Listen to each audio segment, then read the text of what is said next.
मुख्यमंत्री एकनाथ शिंदे यांचे चिरंजीव खासदार डॉक्टर श्रीकांत शिंदे हे पंढरपूर येथे श्री विठ्ठल रुक्मिणीच्या दर्शनासाठी आले होते.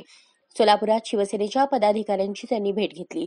यावेळी पंढरपूरकडे मार्गस्थ होताना मरियाई चौक येथे शिवसेना शहर समन्वयक तथा माजी उपमहापौर दिलीप कोल्हे, माजी नगरसेविका मंगलाताई कोल्हे यांच्या वतीने सत्कार करण्यात आला. यावेळी शिवसेना महिला आघाडी प्रमुख जयश्री पवार, महिला आघाडी मागासवर्गीय शहर प्रमुख माधुरी कांगणे, आरोग्य विभागाचे समन्वयक जवाहर जाजू, मंगेश डोंगरे, बाळासाहेब सुरवसे, आकाश जाधव यांच्यासह पदाधिकारी आणि कार्यकर्ते उपस्थित होते. यावेळी खासदार डॉक्टर श्रीकांत शिंदे यांनी दिलीप भाऊ यांना वारीनंतर मुंबईला येण्याचे निमंत्रण दिले.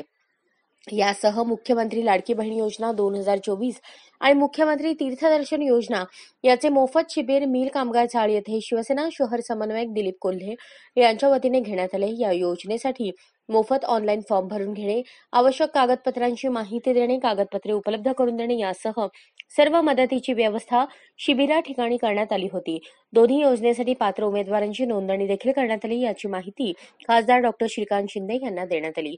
हे शिबिर यशस्वी करण्यासाठी आरिफ निगेबान, रोहन उडानशिवे, राहुल काटे, वंदना जाधव, सुरेखा चटके, गौरव चव्हाण, मुबीना शेख, कविता चव्हाण, रणजित कोल्हे, पार्थ कोल्हे, हर्ष कोल्हे यांच्यासह जय महाराष्ट्र तरुण मंडळाच्या पदाधिकारी कार्यकर्त्यांनी परिश्रम घेतले.